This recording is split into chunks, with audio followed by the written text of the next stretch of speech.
이때를 위한 그것, 이때를 위한 그것이라는 제목으로 함께 말씀을 나누겠습니다. 요즘에 직업 중에 카피라이터라는 직업이 있습니다. 카피라는 것은 우리가 광고에 나오는 그런 문구들을 카피라고 할 수 있거든요. 이것을 만드는 사람, 그래서 카피라이터라고 하는데, 김하나 작가라는 분이 계세요. 이분이 얼마 전에 세바시라고 하는 그 강의 프로그램에서 했던 말이 참 재미있어서 가지고 왔어요.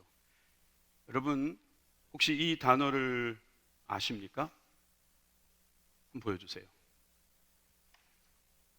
이 단어 일본 말인가요? 예, 이 뜻은 이렇습니다. 뭐 하러, 뭐 한다고, 뭘 하려고 라는 경상도 사투리입니다. 용례를 여러분들에게 말씀드리겠습니다. 만다고 그리에 쎄 빠지게 했었노. 반응 좋습니다. 뭐 하러 그렇게 열심히 하는 거니? 이런 뜻이죠. 또 만다고 그 돈 주고 샀노. 뭐 하러 그만한 돈을 들여 샀어? 여러분, 우리가 웃었다고 해서 경상도 사투리를 뭐 어떻게 한 게 아닙니다. 모든 사투리는요, 우리가 재미있고 그것에서부터 어떤 의미가 느껴져서 이렇게 말한 거라고 생각해요. 이 김하나 작가도. 그런데 이것은 질문할 때만 쓰는 게 아니라 대답할 때도 잘 쓰인답니다. 어떤 사람이 이렇게 말할 수가 있겠죠. 난 꼭 그 자리에 오르고 말 거야. 만다고. 이해가 되시죠? 또 이렇게 말하는 사람도 있을 거예요. 우리 회사를 세계 1위의 회사로 만듭시다. 뒤에서 만다고. 이래 버리면 이게 뭐 다 되는 거예요. 이게 의미가 다 전달되는 거예요. 이 김하나 작가는 이런 말을 하더라고요. 자기도 어렸을 적에 이런 말을 종종 들었는데 자기 친구는 이 말을 정말 싫어했답니다. 어렸을 적에 아버지한테 장난감을 하나 사달라고 했더니 아버지가 그러시더래요. 만다고 흙 가지고 놀면 되지 이러시더래요. 뭐하러 장난감을 사냐 이거죠.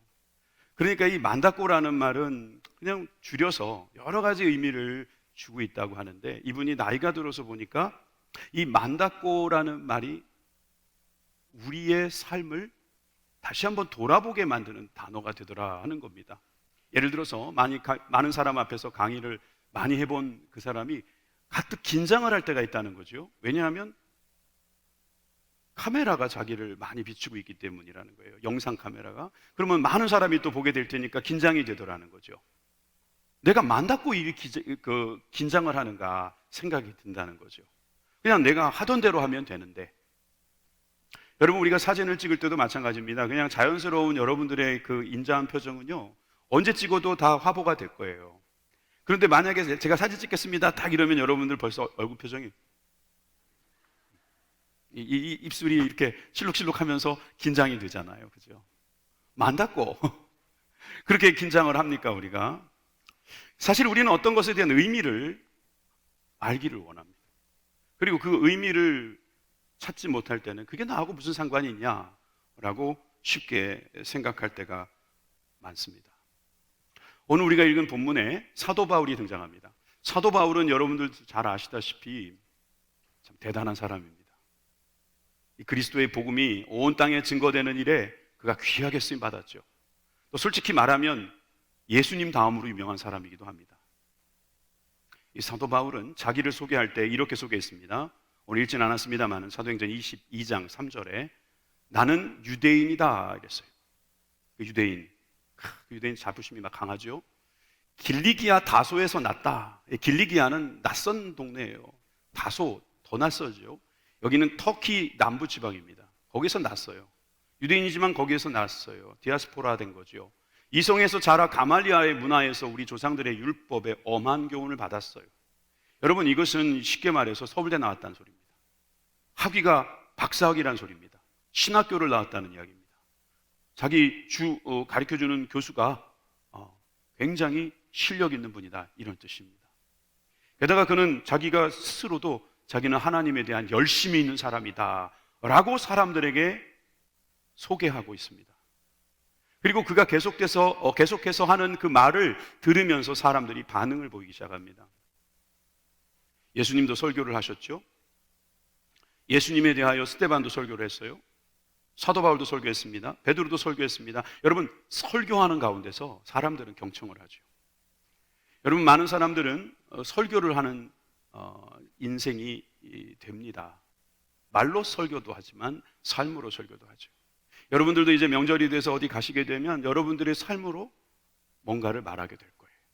여러분들이 가지고 있는 것을 말하게 될 거예요. 여러분들이 믿고 있는 것을 말하게 될 거예요. 그럴 때 반응이 있을 겁니다. 오늘 그 반응을 가지고 오늘 한번 하나님의 뜻을 발견해 보자. 저는 오늘 여러분들에게 권하고 싶습니다. 그래서 첫 번째로 우리가 볼 것은 이 말을 듣다가 사람들이 어떻게 반응했는가. 22절입니다. 22절 다 같이 읽겠습니다. 시작. 이 말하는 것까지 그들이 듣다가 소리질러 이르되 이러한 자는 세상에서 없애버리자 살려둘 자가 아니라 하여. 그럼 도대체 뭔 말을 했길래 이렇게 사람들이 흥분할까요? 이 세상에서 없애버리자, 죽이자 이거예요. 살려둘 자가 아니다. 얼마나 그랬길래. 여러분 뭐 시간 없으니까 자세히 못 보시겠습니다만 복음을 전했습니다. 주님께서 고난을 당하셨고 부활하셨습니다. 그거밖에 전한 게 없어요. 그런데 이 말을 듣고 도대체 이렇게 흥분했다는 게 이해가 되지 않습니다. 그래서 쉽게 넘어갈 만한 문장입니다. 그런데 이 말, 영어 번역에는 the word라고 돼 있어서 그 단어를 듣고라고 번역한 책도 있어요. 그러니까 이 앞에 무슨 말이 이 유대인들에게 걸린 거예요. 보니까 21절에 이렇게 말씀이 돼 있더라고요. 21절 보여주세요. 나더러 또 이르시되 떠나가라 내가 너를 멀리 이방인에게로 보내리라. 이건 예수님이 바울에게 해주신 말이에요. 여기 보니까 다른 단어보다도 이방인이라는 단어가 눈에 걸리지 않습니까? 저 이방인. 이방인은 유대인들이 참 싫어하는 사람들입니다. 얼마나 싫어하면 짐승같이 여겼습니다. 지옥의 땔감이라고 표현하는 사람도 있었습니다. 요즘 우리나라 사람이 아닌 다른 나라 사람을 그렇게 취급하면 큰일 나죠. 이 취급이란 단어도 쓰면 안 되는 단어 아닙니까? 사람에게는. 여러분 이렇게 이방인에 대해서 두드러기 반응이 일어나는 이 유대인들이 바울의 이야기를 들어보니까 예수님이라는 사람이 이방인으로 자기를 보냈다는 말을 듣고 이 사람들은 흥분하기 시작한 거예요. 지금 바울은 그들이 죽여 마땅한 사람이 돼버린 거예요. 자기 생각하고 틀리다고 그렇게 말하는 거예요. 여러분 사람들은 귀로 듣습니다. 잘 듣습니다. 학교 다닐 때도 여러분 같은 교실 안에 똑같이 선생님께 들었습니다. 그런데 어떤 사람은 1등하고 어떤 사람은 꼴등을 합니다. 그리고 그 차이가 엄청나게 큽니다. 1등한 친구들은 어디 딴 데 가서 공부해왔다고 말하지 마십시오. 왜냐하면 선생님 분명히 그걸 가르쳐 준 거예요. 그런데 그걸 기억하는 사람이 있고 그걸 잊어버리거나 들었는데 분명히 안 들었다고 말하는 친구도 있어요. 신비로운 일이었어요. 신비로운 일이에요.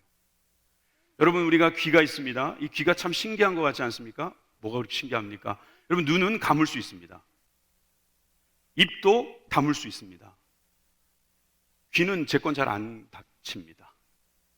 여러분 건 잘 닫힙니까? 한번 연습해 보세요. 되십니까? 움직이는 분은 계셨는데 닫히지는 않아요. 그러니까 여러분 하나님은 우리의 귀를 열어놓으신 겁니다.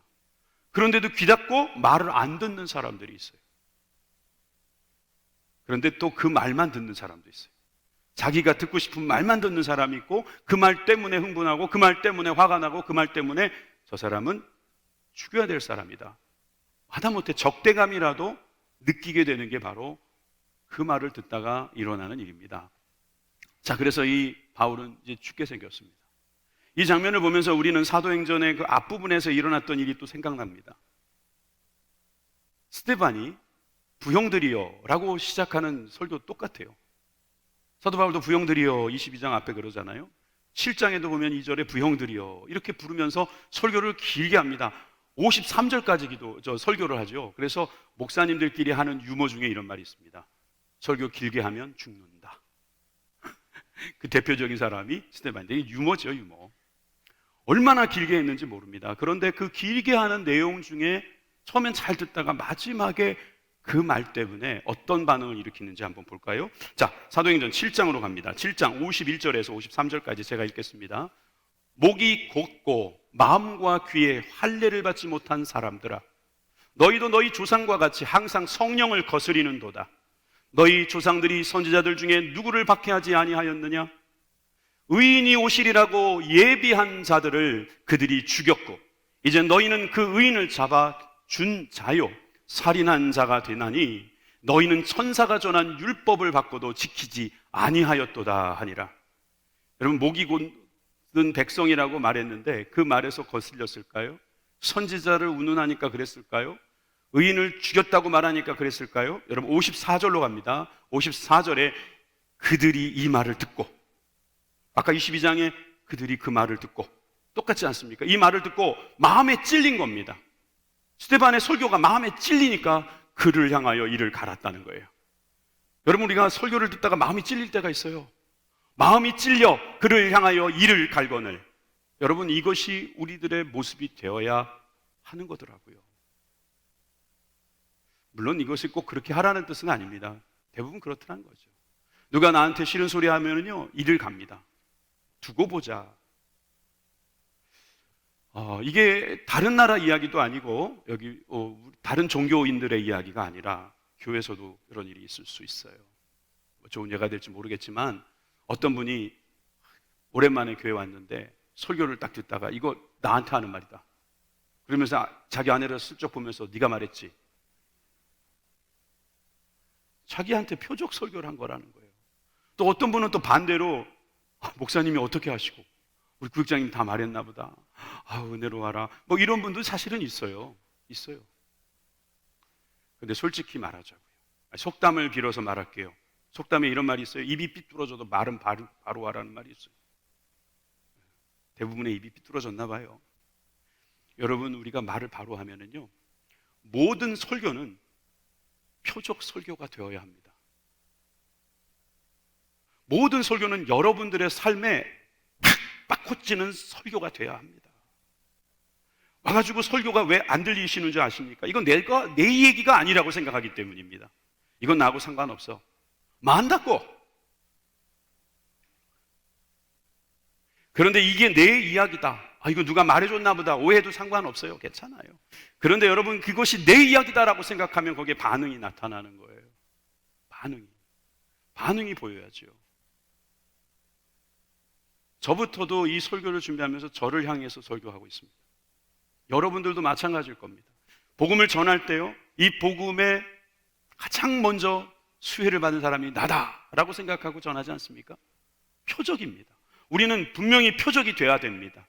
나의 죄가 표적이 돼서 나의 죄가 용서함을 받았으므로 내가 구원을 받은 거 아닙니까? 남의 죄 때문에 내가 구원받은 겁니까? 아니잖아요. 나의 죄예요. 나의 문제예요. 나의 허물입니다. 설교는 표적이 돼야 돼요.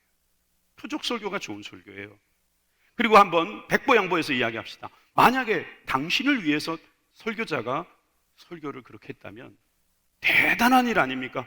수천 명이 있는데 그분들 다 제쳐놓고 당신만을 위해서 그 설교를 했다면 영광 아닙니까? 내가 뭔데? 나를 위해서 목사님이 이렇게 설교를 준비해서 나를 위해서 설교하는가? 고마운 일이지요. 영광스러운 일이지요.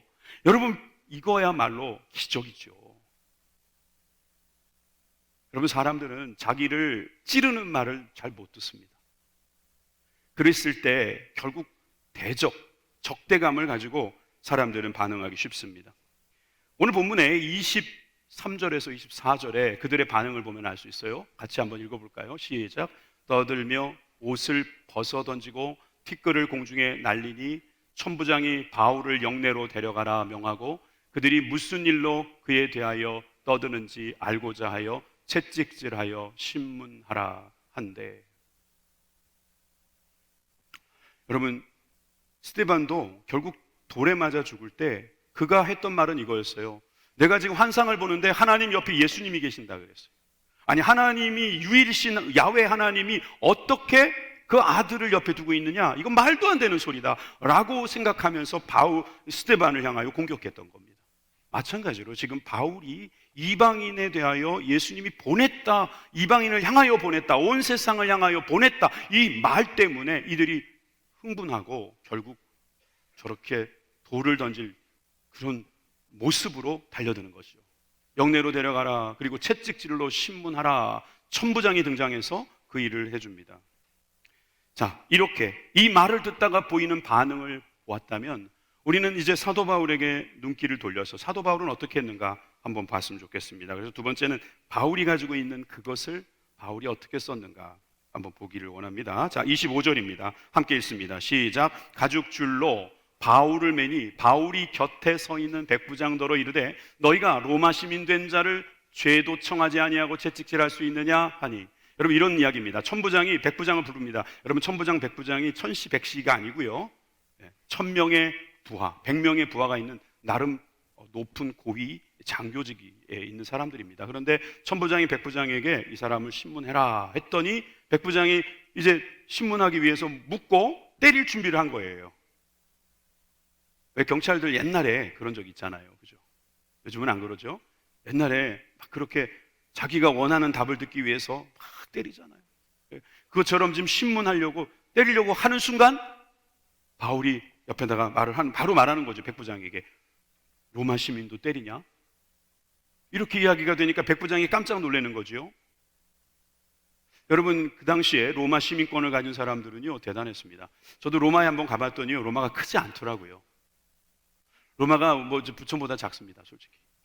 그런데 그 작은 동네에서 이렇게 나가는 거죠. 팍스 로마나로 인해서 로마 사람들이 이제 시민권을 가지고 전 세계로 흩어지기 시작했어요. 그러니까 로마 시민권을 가진 사람은 그렇게 많지 않아요. 시민권을 가질 수 있는 방법이 두 가지가 있어요. 하나는 돈 주고 사는 거예요. 우리나라 시민권도 마찬가지잖아요. 돈을 주고 산다? 뭐 그것도 일리가 있잖아요. 왜냐하면 돈이 들거든요, 실제로. 한국에 와야 되지요. 한국을 배워야 되지요. 예? 한국에 대한 것을 충분하게 알아야지 그것도 귀화가 가능하죠. 아무나 시켜주는 거 아니지 않습니까? 한국만 하더라도. 당신은 더 했겠지요. 돈을 주고 샀다는 거예요, 천부장은. 그런데 또 두 번째 방법은 태어날 때부터 그런 거예요. 우리 아들은 태어나자마자 대한민국 시민이 됐어요. 물론 저도 태어나자마자 대한민국 시민이었어요. 그러나 만약에 제가 외국인이었다면 사서 됐을 경우 아들은 어떻게 되느냐? 바로 아들은 태어나면서부터 로마 시민권을 갖게 됩니다. 이들의 특권 중에 하나가 뭐냐 하면 신문을 당하지 않는 것입니다. 고문을 당하지 않아요. 아무리 그들이 죄를 지었다 하더라도 고문할 수 없는 거예요. 또 한 가지는 로마에까지 가서 신문을 받을 수 있어요. 로마에까지 갈 수 있어요. 황제 앞에 가서 받을 수도 있어요. 상업권도 강해요. 여러 가지 특권이 있는데 그 특권 중에 하나, 신문 받지 않는 특권을 사도 바울은 썼던 것입니다.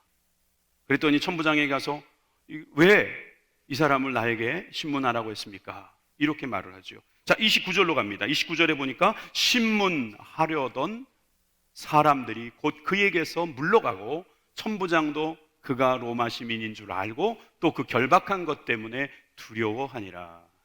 여러분, 천부장, 백부장이 깜짝 놀란 것은 그들이 황제의 법을 어기지 않기 위해서였습니다. 그런데 사도 바울은 이 로마 시민권이 이렇게 귀하게 쓰일 줄 몰랐을 것입니다. 나 로마 시민권자인데 나 때려? 이렇게 말할 때 나 안 맞고 싶어서 한번 말한 것일 수도 있겠는데 여러분, 그렇지가 않더라고요. 계속되는 말씀에 보니까 기가 막힌 일이 벌어집니다. 23절입니다. 23장 11절에 보니까 그 밤에 주께서 바울 곁에 서서 이르시되 담대하라, 내가 예루살렘에서 나의 일을 증언한 것 같이 로마에서도 증언하여야 하리라. 여러분, 로마로 가야 한다고 말씀해 주시는 거예요. 그게 어떻게 가능했습니까? 바로 로마 시민권 때문이었어요. 예? 그리고 23장 12절에서 13절 말씀에도 보니까 날이 새며 유대인들이 당을 지어 맹세하되 바울 죽이기 전에는 먹지도 아니하고 마시지도 아니하겠다 하고 이같이 동맹하는 자가 몇 명이요? 40여 명이요. 여러분, 죽이려고 40명이 저 밖에서 기다리고 있다고 생각해 보세요. 얼마나 두렵겠습니까? 그런데 이를 살려준 사람이 바로 누구냐 하면 로마인들이에요. 로마인들이 팔을 걷어붙이고 로마 시민권자 바울을 살리려고 합니다. 그래서 사실상 여기 23장 23절에 보면 이런 말씀도 있어요. 백부장 둘을 불러 이르되 제3시에 가이사랴까지 갈 보병 200과 기병 70명과 창병 200명을 준비하라. 왜 준비했겠어요? 왜 준비했을까요? 바울이 황제에게 가서 신문을 받겠다고 말하기 때문에 바울 한 사람 때문에 보병과 기병과 창병이 동원되는 바람에 40명이 굶어 죽게 생겼습니다. 죽이지 못하게 됐어요. 아무리 죽이고 싶어도 죽일 수가 없는 거예요. 그러면서 지금 사도 바울은 그 바울 시민권 한번 드러냈더니 그것 때문에 지금 로마로 가게 됐고, 로마로 가면서 보호받게 됐고, 로마로 가서 그곳에서 많은 일을 하게 됩니다. 에필골몬, 옥중서신이라고 말하는 이 4권의 책이 바로 그때 쓰여졌어요. 그리고 로마로 이동하면서 일어난 여러 가지 일들을 통해서 많은 사람들이 주님을 영접했어요. 여러분, 로마 시민권 사실 대단한 거죠. 사람들이 볼 때는 대단한 것입니다. 이건 특권이고 많은 사람들이 볼 때 부러워할 수 있는 자격일 수도 있습니다. 사도행전 23장 27절에 보니까 이 사람이 유대인들에게 잡혀 죽게 된 것을 내가 로마 시민인 줄 들어 알고 군대를 거느리고 가서 구원하였다. 여러분, 사람들이 나서서 그를 살려주는 그런 위치가 됐다는 건 되게 놀라운 일입니다. 25장 25절에도 내가 살피건대 죽일 죄를 범한 일이 없다이다. 그러나 그가 황제에게 상소한 거로 보내기로 결정했다. 로마 시민권자는 내가 황제에게 가서 신분 받겠습니다, 이 말만 하면은 로마 군인들이 힘을 모아가지고 데려다 주는 그런 일들이 있었다. 성경이 분명히 기록하고 있잖아요. 그러니까 여러분들은 아마 부러운 눈으로 바라보고 있는지도 모르겠습니다. 야, 그 사람 좋겠다. 태어날 때부터 금수저구만. 나는 흙수저인데. 뭐 이런 생각하면서 여러분 부러운 눈으로만 바라보지 마세요. 왜냐하면 바울은 나중에 천국 가서 물어보시면 알겠지만 이 로마 시민권도 똥처럼 여긴다고 했어요. 배설물과 같이 여긴다고 그랬어요. 뭐가 좋냐 이거예요. 그러면 뭐가 좋냐라는 거에 있어서는 빌립보서에 이렇게 말하고 있습니다. 빌립보서 3장 20절입니다. 그러나 우리의 시민권은 하늘에 있는지라 거기로부터 구원하는 자 곧 주 예수 그리스도를 기다리노니. 여러분, 주님을 기다리면서 그는 가장 귀하게 여긴 것이 로마 시민권이 아니고 하늘 시민권이었어요. 하나님 나라의 시민권, 이것을 귀하게 여기고 그것 때문에 그는 소망을 가지고 주님을 기다리고 있었던 것입니다. 여러분들도 저를 포함해서 마찬가지로 우리는 이중 국적자입니다. 이중 국적이에요. 세상법으로 이 이중 국적을 막을 길이 없습니다. 사실 미국 국적이냐 한국 국적이냐 두 개 있으면 하나를 결정하라는 법이 최근에 있었지만 하나님 나라 법을 어기지는 않습니다. 해당 사항 없습니다. 그래서 우리는 이중 국적 가지고 있는 거예요. 그래서 어떤 사람은 우리 보고 이중 인격을 갖고 있다고 말할지도 모릅니다. 어떻게 당신은 저렇게 웃을 수가 있느냐, 이 어려운 중에도 그렇게 돌파할 수 있느냐. 우리는 하나님 나라 시민이기 때문인 거예요. 우크라이나에 지금 전쟁 소식이 들려오니까 미국 사람들 다 대피하라고 그러고 그 일을 위해서 군인을 동원하고 그 안전을 지키기 위해서 얼마나 노력합니까? 마찬가지입니다. 하나님 나라의 시민권자들은 하나님께서 지켜주십니다. 하나님께서 보호해 주십니다. 하나님께서 우리를 들어주실 줄 믿습니다.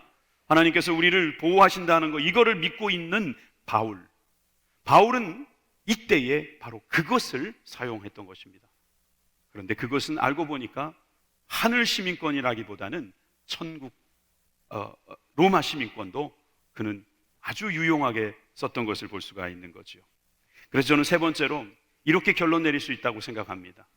한번 따라해 보시겠습니다. 하나님께서 주신 그것을 바르게 사용하는 것이 지혜다. 아멘이십니까? 하나님이 주신 것, 그게 무엇이든지 여러분 그것을 잘 사용하시기 바랍니다. 명절이 됐습니다. 여러분, 어머니시라면 어머니라는 특권을 잘 활용하세요. 딸입니까? 네, 그러면 딸이라는 특권을 잘 활용하십시오. 여러분, 자녀이십니까? 자녀라는 특권을 잘 사용하세요. 여러분, 그때를 위해서 주님이 주신 거예요. 성경에 보면 이 때를 위해서 그것을 주신 경우가 많습니다. 느헤미야를 보세요. 그가 술 맡은 관원이었습니다. 말 그대로 높은 고위직에 있었던 사람입니다. 그런데 그 고위직에서 자기가 누릴 수 있는 특권을 다 누리지 않습니다. 왜냐하면 왕에게 자기 민족을 걱정하는 걸 그대로 드러내거든요. 그래서 그는 총독으로 나가서 성전을 재건하는 일에 쓰임 받습니다. 이때를 위해서 그것을 사용하는 것을 볼 수 있어요. 4장 14절이죠. 에스더 4장 14절. 우리 다 같이 한번 읽어볼까요? 시작. 이때에 내가 만일 잠잠하여 말이 없으면 유다인은 다른 데로 말미암아 노임과 구원을 얻으려니와 너와 내 아버지 집은 멸망하리라. 내가 왕후의 자리를 얻은 것이 이때를 위함이 아닌지 누가 알겠느냐? 다른 사람은 하나님께서 다 놓아주고 구원받을 수 있어. 그런데 너 이번에 이때를 잘 못 쓰면 넌 어떻게 될지 누가 알겠느냐? 내가 왕후의 자리를 얻은 것이 이때를 위함이 아닌지 누가 알겠느냐? 여러분들이 그 자리에 있는 것이 이때를 위함인지 누가 알겠느냐? 이런 말을 여러분들을 사랑하는 사람이 해준다고 하면 여러분 어떻게 반응하시겠어요? 제가 담임 목사입니다.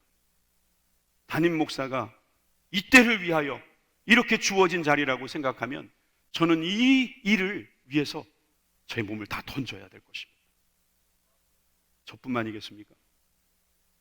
여러분들이 남편이든 아내이든 여러분들이 그 직업을 갖고 있든 아니면 그 직업을 심지어 놓쳤든 그것 모두가 주님께서 이때를 위하여 주신 것임을 믿으시기 바랍니다. 여러분, 이것이 지혜입니다. 사람들은 이것을 잘 모르고요, 없는 것을 생각합니다. 자기에게 분명히 주어진 것이 있는데 만났고 이러면서 그것을 너무 쉽게 생각합니다. 잘 생각해 보세요. 그 말은요, 뭐 하려고 해요? 하나님께서 뭐 하려고 그걸 주셨겠어요? 예수님께서 하루는 회개하지 않는 사람들을 향해서 안타까운 마음으로 이런 말씀을 하신 적이 있어요. 마태복음 11장입니다. 20절에서 21절 말씀에 이렇게 말씀하십니다. 예수께서 권능을 가장 많이 행하신 고울들이 회개하지 아니하므로 그때에 책망하시되 화 있을진저 고라시나 화 있을진저 벳세다야. 회개하지 않는 사람들을 향해서 주님께서 거의 저주에 가까운 말을 하시는 거죠. 너희에게 행한 모든 권능을 두로와 시돈에서 행하였더라면 그들이 벌써 베옷을 입고 제에 앉아 회개하였으리라. 그들에게 권능을 베풀어서 주님이 깨닫게 하시고 그것을 너무나 쉽게 얻을 수 있게 해주었는데 그들이 그걸 깨닫지 못하니까, 회개하지 못하니까 책망하시면서 화 있을진저 고라시나 화 있을진저 벳세다야. 그러면서 조건문 하나 거십니다. 너희에게 행한 모든 권능을 두로와 시돈에게 행하였다면, 두로와 시돈 사람들은 이렇게 많은 권능을 보지도 못했지만 그들은 조금만 봐도 베옷을 입고 회개했을 것이다, 이 말이에요. 전 이 말씀에서 너희에게 행한 모든 권능을 두로와 시돈에서 행하였다면 이라는 단어에 눈길이 갔어요. 여기에서 두로와 시돈을 빼고요, 여러분들이 존경하는 사람을 한번 넣어보세요. 만약에 그 사람이 내 위치가 됐다면, 그 사람이 만약에 나 같은 특권을 가지고 있다면, 만약에 그 사람이 나 같은 조건이었다면 어떻게 했을까? 만약에 그 사람이 나처럼 이런 좋은 상황이었다면, 아니면 나처럼 이런 힘든 상황이었으면 어떻게 했을까? 한번 생각해 보세요. 화 있을진저라고 주님이 말씀하셨지만, 만약에 우리에게 주어진 것을 귀하게 여기고 정말 그때 그것을 잘 쓴다면 복이 있도다, 복이 있도다 하실 것입니다. 그러나 그렇게 좋은 자리를 주고, 그리고 그렇게 좋은 환경을 만들어주고, 여러분들이 일할 수 있고 말할 수 있고 드릴 수 있고 베풀 수 있고 나눌 수 있고 전할 수 있는 그 위치를 만약에 놓친다면, 말하고 싶지 않은데 그래도 성경 말씀이니까 화 있을진저, 화 있을진저. 심각한 이야기죠. 네, 심각한 이야기입니다. 어떤 사람이 나이 30에 사고가 났어요. 이 사람이 얼마나 큰 문제를 경험한 거냐면은 22,900볼트, 여기에 감전이 된 거예요. 살아있는 게 기적이죠. 응급실에 그 병상 위에다 의사가 이렇게 적어놨다고 합니다. 양팔 절단, 사망할 수 있음, 이렇게 써 있답니다. 가족들 다 절망하고 포기까지 했는데 어떻게 해서 살았어요. 그는 없는 팔을 가지고 30 이후에 자신의 새로운 삶을 찾았습니다. 여러분도 잘 아는 석창우라고 하는 화백입니다. 잘 안 보이시는 분들은 저게 팔이 아닙니다. 의수예요, 의수. 팔이 없어요. 거기다가 팔을 일부러 단 거예요. 그런데 저기에 팔을 가지고 입을 이용하고 몸을 이용해 가지고 글을 쓰고 그림을 그리고 막 춤을 추듯이 예술 작품을 만듭니다. 지금 눈이 좋으신 분들은 저 석창우 화백 뒤에 있는 말씀이 성경 말씀인 게 보이지 않습니까? 그가 이렇게 고백합니다. 미술 학원을 찾았다가 거절당하고 서예 학원을 찾았던 것을 감사합니다. 덕분에 수십만 번의 붓 놀림으로 필력을 갖게 되었습니다. 또 이렇게 고백합니다. 아내가 도망하지 않고 곁에 있어 주어 감사합니다. 그리고 또 말합니다. 팔 가지고 산 30년, 팔 없이 살아온 30년, 나에게는 팔 가지고 살아온 30년보다 팔 없이 살아온 30년이 더 행복했습니다. 여러분, 우리 주님께서 우리에게 주신 게 있어요. 때로는 없는 것도 있어요. 없는 것도 어찌 보면 석창우 화백의 말로는 있는 것입니다. 그것이 그에게 복이 됐고, 그것이 그에게 힘이 됐고, 그것이 그에게 있어서 능력이 됐던 것이죠. 이때를 위한 그것 여러분들에게도 있습니다. 없다고 말하지 마세요. 없는 것이 그것이 있는 것이기 때문에. 그래서 이번 명절은 어찌 보면 우리들에게는 좋은 기회인지도 모릅니다. 하나님께서 우리에게 주신 이 시간을 우리가 잘 선용한다면, 이때를 위한 그것을 우리가 잘 쓰기만 한다면 우리는 모두가 하나님의 귀한 도구가 될 것입니다. 저는 오늘 이 말씀을 읽으면서 마치고 싶어요. 사도행전 가장 마지막 장 마지막 절의 말씀입니다. 바울이 어떻게 됐을까요? 사도행전 28장 30절에서 31절 말씀 우리 다 같이 읽겠습니다. 시작. 바울이 온 이태를 자기 셋집에 머물면서 자기에게 오는 사람을 다 영접하고 하나님 나라를 전파하며 주 예수 그리스도에 관한 모든 것을 담대하게 거침없이 외치더라. 아멘. 어느 것도 걸림돌이 되지 않았다는 거예요. 사람들이 오는 것을 다 영접하는 거예요. 분명히 물어볼 거예요. 로마 시민권보다 천국 시민권이 정말 좋았나요? 예. 저는 우리가 가지고 있는 이 천국 시민권을 귀하게 여기고 있다면 지금 현재 우리가 가지고 있는 그 어떤 시민권도, 그 어떤 것도 우리가 잘 사용함으로 하나님의 거룩한 역사를 위해서 우리도 쓰임받고 기쁨이 될 수 있을 것입니다. 새해 복 많이 받으시기 바랍니다. 기도하겠습니다.